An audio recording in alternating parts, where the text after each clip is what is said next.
Hammaga salom aziz obunachilarim. Bugun biz Choliqushi serialidagi Feride qizini stilini yaratamiz. Birinchi bo'lib makiyaj qilishga kirishamiz.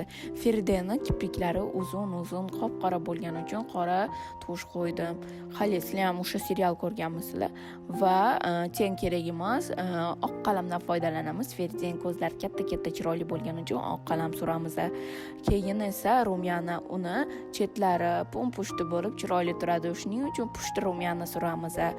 Va endi yanoqlarga o'tdik. Yanoqlari har doimgidek tabiiy pushti chiroyli turgani uchun pushti pomada qo'yamiz. Qani sizlar ham shu serialni yaxshi ko'rinmindek ko'rganmisizlar? Keyin sochiga o'tamiz. Sochida men yig'ishtirilgan xvostik stilini juda yaxshi ko'raman. Jigarrang sochlari juda ham chiroyli tovlanadi. Shuning uchun biz shu sochni tanladik. Keyin kiyimga o'tamiz. Hozirgi rasmdagi kiyimni topa olmadik, lekin doim maktabdagi kiyimga o'xshash kiyimni topdik. Sizlar serial ko'rgan bu serial ko'rgan bo'lsanglar, bu kiyimni bilasizlar, eslaysizlar. Bunga juda ham o'xshashib ketadilar. Ko'ryapsizlarmi?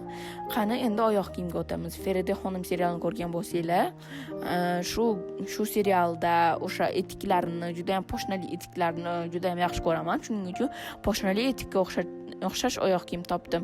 Shunga harakat qildim. Qali qizlar va bolalar, bu stilim sizlarga yoqdimi? Qaranglar, o'zinglar bir davomgacha baho beringlar. Voila, Feride xonim.